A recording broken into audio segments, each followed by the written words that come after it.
에베소 교회, 서머나 교회, 버가모 교회를 차례대로 살폈고 오늘 네 번째 교회 두아디라 교회를 살피도록 하겠습니다. 두아디라 교회를 통해서 우리에게 어떤 말씀을 주시는지 적용해 가셨으면 좋겠습니다. 다섯 번째 시간입니다만 여러분 7교회의 편지 내용들을 보시면서 가장 긴 편지가 두아디라 교회에 주신 말씀이에요.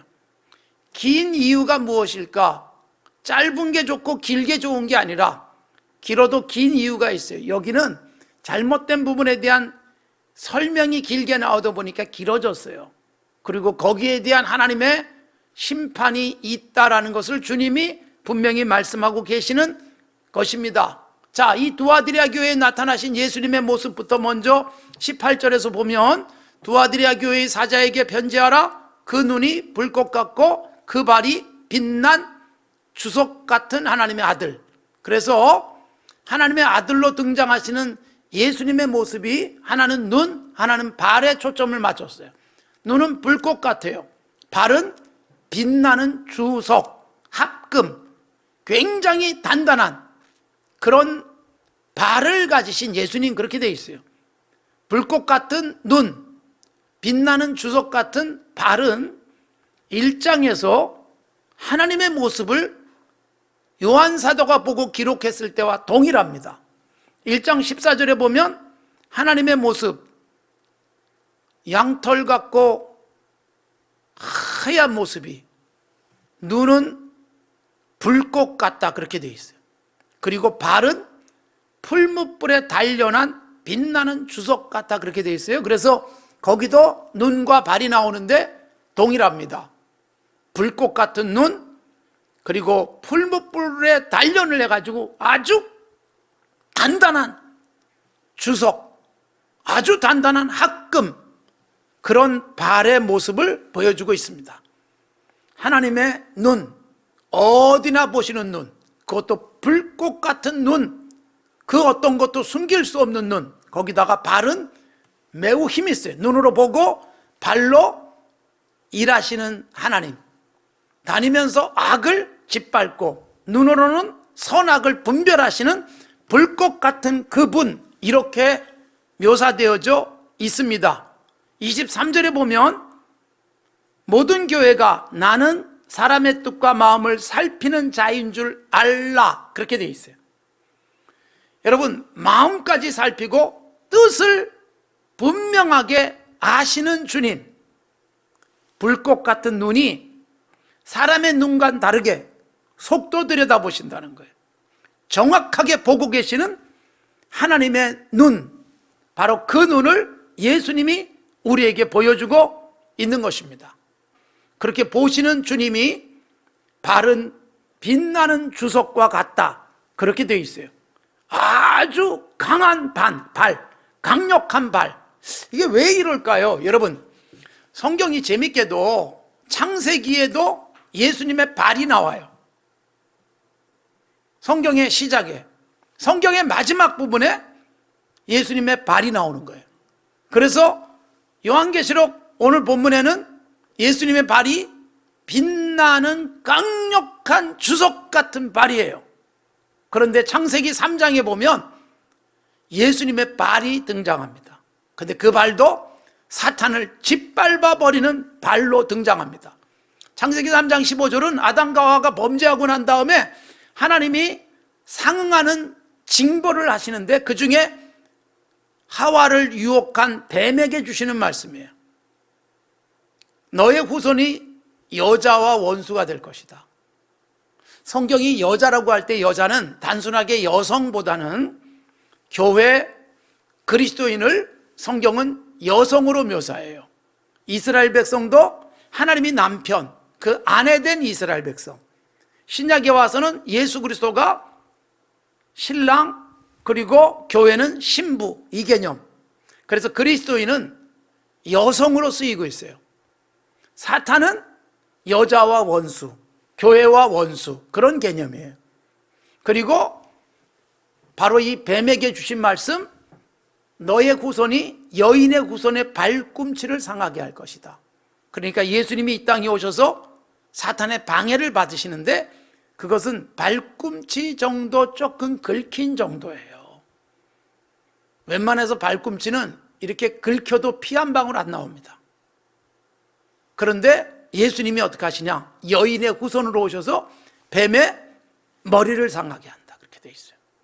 그러니까 창세기 3장 15절에 이미 사탄의 활동, 그런데 예수님이 오시는 이유가 뭐냐? 하나님 나라를 이 땅에 펼치는데 하나님 나라의 가장 큰 방해거리 사탄의 머리를 밟아서 승리하신다. 이게 창세기 3장이에요. 요한계시록에는 예수님이 빛나는 주석 같은 강력한 발로 하나님의 교회의 방해거리들을 밟아버려요. 두아디라 교회 안에도 아주 교회를 어렵게 만드는 자들을 밟을 것이다라는 것을 암시하고 있는 거예요. 그래서 오늘 주님은 불꽃 같은 눈으로 우리를 보실 것이고 주석처럼 빛나는 발로 우리들을 이끌어 가시고 대적들은 꺾어주시는 그런 주님으로 등장하고 계시는데 2000년 전 두아디라 교회뿐만 아니라 오늘 우리에게도 이 주님이 우리 교회 가운데 계실 줄로 믿습니다. 자, 그러면서 7교회 중에 유일하게 불꽃 같은 눈 그리고 빛나는 주석 같은 발 그랬는데 그분이 누구냐? 하나님의 아들 그렇게 설명되어 있어요. 에베소, 소모나, 버가모, 사대, 라오디게아, 빌라델비아 교회에도 각각 다 다른 주님이거든요. 촛대 사이를 다니시는 예수님, 처음이요 나중이신 예수님 이렇게 되어 있는데 여러분 창조자 이런 분으로 되어 있는데 하나님의 아들로 묘사된 것은 두아디라예요. 그래서 불꽃 같은 눈을 가지시고 빛나는 주석 같은 발을 가지신 하나님의 아들 그랬어요. 그러니까 이 두아디라 교회에 나타나신 예수님은 하나님의 아들로 나타나 주세요. 눈은 불꽃 같고 발은 빛나는 주석 같은 모습으로. 우리가 누구예요? 예수님 안에서 하나님의 아들, 하나님의 자녀가 되는 거예요. 하나님의 자녀인 우리가 어떻게 살아야 될까? 예수님처럼 살면 돼요. 우리도 불꽃 같은 눈을 뜨고 사십시오. 통찰력이에요. 분별력. 무엇이 옳은지 그른지, 코로나19 상황 속에서 어떻게 하는 게 지혜로운지 이게 눈이 열려야 되는 거예요. 자칫 잘못하면 눈이 잘못돼 가지고 가서는 안 될 곳에 가기도 하고 해서는 안 될 일을 하기도 해요. 발, 예수 믿는 사람들은 강력한 발로 세상을 딛고 서야 돼요. 세상이 흔들거려도 우리는 믿음 위에 서서 조금도 흔들리지 않는 그런 믿음. 코로나19로 불안해하기도 하고 우울해하기도 하는 세상 속에 살지만 그리스도인은 조금도 흔들리지 않는 아주 견고한 발. 이게 예수님 닮은 하나님의 아들로서의 삶이에요. 눈은 빛나고 발은 견고하고. 사랑하는 성도 여러분, 제대로 눈 뜨고 살아가시고 견고한 발로 이 땅 위에 아무리 어려운 일이 많아도 굳게 서십시오. 그러려면 눈으로 분별해서 깨끗한 곳에서 깨끗한 삶을 살아야 돼요. 이 말은 여러분 내가 서 있는 그 선택이 깨끗하다는 거지 세상은 더러워요. 세상을 피하지 않아요. 세상 속에 살아요. 그런데도 매일 깨끗하게 오염되지 않도록 나를 지켜가는, 그러면서 빛나는 것 같은 착한 모습, 이걸 유지하면 당당합니다. 그런 모습으로 살아라. 하나님의 아들 되신 예수님이 보여주고 계시는 우리가 닮아야 될 삶의 태도. 자, 거기다 더하여 19절 보십시오. 주님이 두아디라 교회를 잘 아시는데 내가 너의 사업, 사랑, 믿음, 섬김, 인내를 안다. 그렇게 돼 있어요. 그러니까 여러분, 이 두아디라 교회가 무슨 일을 하는지, 그리고 그 일은 사랑의 기반이 돼서 믿음으로 힘있게, 그리고 섬김의 열매들, 그리고 아무리 힘들어도 착한 일이다 보면 지칠 때가 있지만 인내하면서 섬기는 일을 주님이 알고 계신다. 여러분, 우리가 좀 힘들어도요, 아무도 몰라줘도 주님이 알아주신다 생각하면서 끝까지 잘 견디시기 바랍니다. 그런데 이 교회의 중요한 부분이 뭐냐? 여러분, 우리가 에베소 교회 살폈는데 칭찬받았어요. 아주 굳은 믿음 때문에. 그런데 책망할 게 있었어요. 그게 뭐냐? 처음 사랑을 버렸다. 찾아라. 처음엔 사랑이 뜨거웠는데 지금은 식었어요. 그런데 두아디리아 교회는 반대예요. 믿음이 있고, 그리고 사랑이, 그리고 인내하고 섬기며 하나님 나라의 사역을 감당했던 두아디리아 교회. 그런데 그 처음보다 나중이 훨씬 좋다라고 칭찬하세요. 이게 여러분 그리스도인의 모습이어야 돼요. 처음엔 굉장히 열정적이었는데 어느새 싸늘하게 식어버릴 수 있어요. 예수 믿기 시작할 때는 막 열심히 예수 믿다가 어느새 믿음이 식어버리고 변질될 수도 있어요. 목사가 되고 장로가 되고 집사가 되고 권사가 됐을 때 막 굳게 결심할 수 있는데 시간 지나면서 어느새 흐지부지 삶이 적당하게 뭉개질 수 있어요. 두아디라 교회는 처음보다 나중이 훨씬 좋다. 여러분, 처음엔 괜찮았는데 나중에 무너지는 사람이 있어요. 교회에서 일꾼이 될 땐 사람들에게 괜찮게 보여서 뽑히는 거예요. 되고 난 다음이 문제예요. 세워놨더니 사람들이 안타까워하는 모습을 보일 수도 있어요. 조심해야 돼요. 어제보다 오늘이, 오늘보다 오고 오는 날들이 훨씬 더 풍성하고 견고해지는 믿음의 사람들이 되시기를 바랍니다. 우리의 인생이 마무리되는 날, 이 땅에 벌거벗고 울면서 왔지만 여러분, 우리가 이 땅을 떠날 때 처음보다 나중이 훨씬 좋은 완성된 그리스도인으로 주님 앞에 가야 되지 않겠습니까? 우리가 이 땅 떠날 때 사람들이 야, 훌륭한 삶을 살았다, 웃으면서 천국 가는 그런 모습. 처음엔 괜찮았는데 무너지는 사람들이 있어요. 사울은 이스라엘의 첫 번째 왕이에요. 왕국을 여는 데 있어서 시작이었어요. 그때 겸손했고 용기가 있었고 믿음이 있었어요. 그런데 마지막은 비참하게 끝나요. 나중이 아주 껍데기만 남아버린, 그래서 너무 불행한 인생으로 마무리되어져요. 신약의 예수님의 12제자 중에 하나였던 가룟 유다는 12명 중에 뽑혔어요. 마지막은 차라리 태어나지 않았으면 좋았을 텐데 불행한 인생으로 끝나요. 우리의 시작보다, 처음보다 나중이 마무리가 훨씬 좋기를 바랍니다. 이걸 두아디리아 교회에 대한 칭찬으로 말씀하셨어요. 너희의 하는 일들이, 너희의 믿음이, 사랑이, 열정이, 섬김이 정말 나중이 훨씬 더 좋구나. 여러분, 그런 끊임없이 에스컬레이터 되고 끊임없이 더 커져가는 건강한 그리스도인, 주님이 요구하는 겁니다. 그런데 그럼에도 불구하고 하나님께서 책망하셨습니다. 그 책망, 중요한 부분이에요. 20절 보십시오. 너에게 책망할 게 있다. 여러분, 예수님이 완전해지길 원하는 거예요. 교회도 온전해지길 원하는 거예요. 그러다 보니까 모자란 부분을 지적해 주세요. 그 지적하는데 중요한 게 뭐냐? 자칭 선지자라고 하는 여자 이세벨을 네가 용납하고 있다. 즉, 이 두아디라 교회 안에 가짜 선지자가 있어요. 여자예요. 이세벨이라고 묘사되어 있어요. 꼭 여자가 아니에요. 여러분, 정말 건강한 그리스도인이어야 하는 거예요. 교회에 순결한 신부 같은 모습이어야 되는데 시작은 그랬어요. 그런데 일부에서 타락한 가짜가 나오는 거예요. 근데 이 가짜가 스스로 선지자 행세예요. 그러면서 교회를 잘못된 길로 인도하는 아주 위험한 사람들이 되는 거예요. 이런 자들이 교회 안에 생겨나는 거예요. 내가 선지자야!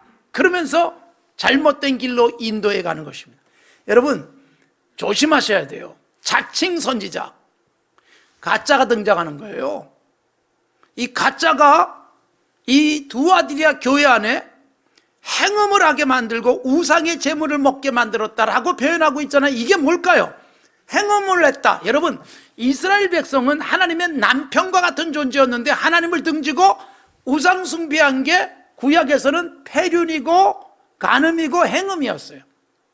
우상의 제물을 먹고 우상에게 경배하는 것과 똑같은 모습이었어요. 그런데 두아디라 교회 안에 이런 자들을 받아들였다. 어떤 의미일까요? 자, 여러분, 두아디라는 상업도시였습니다. 사도행전 16장에 보면 바울 사도가 2차 전도여행 때 빌립보에 가는데 빌립보에 갔을 때 만난 아주 훌륭한 믿음의 사람이 생겨납니다. 두아디라 출신의 자주색 옷감을 파는 루디아라는 여성이었습니다. 그가 여러분 바울 사도를 영접하고 바울 사도가 빌립보에 교회를 세우는데 기여한 여성이었습니다. 붉은색 옷감을 파는 그 여인이 두아디라 출신이에요. 두아디라는 상업이 발달했어요. 그래서 옷감, 염색, 가죽, 옷, 그리고 제빵업까지 다양한 상업이 발달했어요. 그런데 오늘날도 있지만 같은 직종의 사람들이 조합을 만들어요. 그리고 카르텔이 형성되는 거예요. 근데 이 조합이 모이면 그 당시 대부분 다 그랬지만 신전에서 우상 숭배를 해요. 그리고 신전에서 음식을 먹기도 해요. 거기다가 그 당시 신전 의식들이 굉장히 도덕적으로 문란한 의식들도 있었는데 그런 일들을 하는 거예요. 자, 그러니까 예수 믿는 사람들은 조합에 가입하는 게 불편했어요. 거기 들어가면 신전에도 가야 되고 우상 제물도 같이 먹어야 되고 막 불편해지는 거예요. 그래서 안 가는 거예요. 가입을 안 하는 거예요. 그러다 보니까 어떻게 돼요? 손해봐요. 장사가 안 될 수 있어요. 힘들어지는 거예요. 그게 바로 믿음을 지키는 자들이었어요. 그런데 그러다 보니까 너무 힘들어요. 가짜들이 등장해요. 내가 하나님께 계시 받았는데 괜찮대. 우선 돈 벌어. 그래가지고 11조 많이 하고 헌금하면 되잖아. 이런 자들이 들어오는데 달콤해요. 넘어가는 거예요. 그래서 이세벨에 의해서 음행과 우상 숭배하는 자들이 생겨났다. 이세벨을 용납했다. 아주 굳건한 믿음을 갖고 있던 교회가 이렇게 세상과 적당하게 섞이게 됐다는 것입니다. 이 부분을 주님이 질책하는 거예요. 훌륭하다. 처음보다 나중에 더 좋다. 그런데 이런 자들이 있다. 끄집어내라 그거예요. 그런 자들에게 회개를 촉구하고 그걸 따르는 자들에게 회개하지 않으면 어떻게 될지 조금 이따가 살펴보도록 하겠습니다만 여러분, 이런 문제가 교회 안에 생겨난 것입니다. 이게 여러분 2000년 전 두아디라 교회만이 아니에요. 오늘 우리들이 살아가고 있는데도 동일할 수 있어요. 신앙 생활을 하다 보니까 양심대로 가야 되고 거짓말도 하지 말아야 되고 정직하게 거래를 하다 보니까 돈이 안 될 수 있어요. 그러면 어떻게 해요? 남들은 어떻게 하는가? 그래서 양심도 말씀도 제쳐놓고 돈이 좀 더 생기는 쪽을 쫓아갈 수 있고 그렇게 해서 돈 많이 벌어서 헌금했더니 교회 안에서 사람들이 믿음 좋다고 말해주니까 넘어가는 거예요. 이게 바로 우상의 제물을 먹는 자들이고 행음하는 자들이다. 그 말씀을 하는 거예요. 하나님을 제대로 섬기려면 좀 손해볼 수 있어요. 끝까지 가야죠. 우리가 여러분 정신을 똑바로 차려야 되는 거예요. 잡아서는 안 될 것 잡지 말아라. 그래서 강조하는 게 뭐예요? 그래서 굳게 잡아라. 굳게 잡아라. 놓치지 마라. 내가 올 때까지 굳게 잡아라. 이 말씀을 하고 계시는 거예요. 근데 잡지 못한 채 놓쳐요. 놓친 그들에게 주님이 요구하는 게 회개예요. 그래서 오늘 본문에 보면 이세벨 같은 가짜에게도 회개할 기회를 줬다. 21절. 그리고 따르는 자들에게도 회개하라고 요구하고 있는 게 22절이에요. 회개할 기회를 줘도 회개를 못하면 다시는 돌아설 수가 없어요. 그리고 따르던 자들이 회개하라. 회개하지 않으면 22절. 그와 더불어 간음하던 자들도 회개하지 않으면 환란에 던지겠다. 23절 사망으로 자녀를 죽이겠다. 여러분, 얼마나 끔찍한 일입니까? 회개하지 않으면 침상에 던진다는 것은 평생을 침대에 누워서 살 수밖에 없는 질병을 의미하는 것이고, 환란의 바람이 불어가지고요, 그렇게 이익을 쫓기 위해서 잠깐 한눈 팔고 가졌다 싶은데 싹 잃어버려. 하나님이 후 불어버리니까 날아가 버리는 거예요. 이걸 말씀하는 거예요. 거기다가 내가 그렇게 살았더니 내 자녀도 똑같은 길 가는 거예요. 아, 저렇게 사는 건가 봐. 따라와요. 그래서 여러분, 내가 좀 손해보더라도 우리 아버지는 절대로 한눈 팔지 않는 분, 자녀들이 그거 따라가는 것도 쉽지가 않아요. 그런데 내가 휘청거리면 자녀들도 무너진다, 그 말씀이에요. 그래서 오늘 본문에서 23절 마지막 이렇게 돼 있어요. 각 사람의 행위대로 갚아줄 것이다. 결국 여러분, 하나님이 내게 주시는 복이란 내가 만들어요. 내가 그 복의 범주도 만드는 것이고 복의 모양도 내가 만들어요. 내가 어떻게 살았느냐, 내 행위, 내가 뭘 심느냐, 그대로 거두는 거예요. 내가 뿌린 씨들이 자라나서 내 열매요, 내게 주어지는 상급이 되는 거예요. 행위대로 갚으실 것이다. 그래서 끝까지 믿음을 지켰던 사람들이 결국 승리하는 거고, 그리고 회개하지 않고 이세벨을 쫓아간 자들이 환란 속에 다 잃어버리고 만다. 그래서 굳게 잡아라. 그러면서 26절 마무리하겠습니다. 이기는 자, 끝까지 내일을 지키는 자, 뭐예요? 이세벨을 쫓지 않고 혹시 잘못 갔다면 회개하고 바로 서는 자에게 만국을 다스리는 권세를 준다. 여러분, 이 만국을 다스리는 권세란 이런 거예요. 아이고, 믿음을 지키다가 돈도 못 벌고 그렇게 되면 초라해질 수 있잖아요. 그런데 여러분, 어느새 믿음 버리고 이세벨과 손잡고 많이 가진 자가 주저앉고 망할 것 같던 나를, 세상을 다스리는 권세를 주시더라. 그러니까 내가 여러분, 한눈 팔아서 얻은 것들이란 무력해지는 날이 와요. 주님만 바라보고 흔들리지 않았던 나에게 하나님이 반드시 세상을 다스리는 권세, 그리고 이어지는 말씀이 철장을 가지고 그들을 다스려 질그릇을 깨뜨리는 것처럼 할 것이다. 여러분, 분명히 굉장해 보였어요. 적당하게 살면서 돈 버는 사람들이 굉장해 보였는데 하나님이 세상을 다스리게 하시는데 철장을 가지고 그 힘있던 것들이요, 질그릇처럼 깨진다는 거예요. 내가 깨버린다. 이게 여러분, 끝까지 믿음을 지킨 나중에 훨씬 좋은 사람들에게 주어지는 복이에요. 그러면서 28절, 내가 새벽별도 주리라. 여러분, 새벽별은 22장 가면 예수님이 새벽별이에요. 예수님이 새벽별. 여러분, 새벽별 보고 나면 찬란한 아침이 오는 거예요. 깜깜하지만 곧 아침이 오게 될 새벽별같이 반짝거리는 존재. 그리고 이내 새벽별이신 예수님이 나와 함께 하시면서 철장을 손에 쥐어주셔서 악한 자들을 깨고 승리하게 하시고, 주님이 사망의 음침한 골짜기에서도 나를 든든하게 세우시는 그 복을 이기는 자가 누린다. 두아디리아 교회, 불꽃 같은 눈, 찬란하게 빛나는 주석 같은 발을 가실 주님이 오늘 우리에게 요구하는 거예요. 제대로 눈 뜨고 살아라. 깨끗한 발로 힘있게 서라. 지는 것 같고 손해보는 것 같지만 반드시 세상을 다스리도록 우리에게 안겨주시겠다. 이 말씀 주시는 주님의 음성 앞에 오늘도 반응하시며 건강하고 행복한 교회요 그리스도인들이 되어지기를 바랍니다.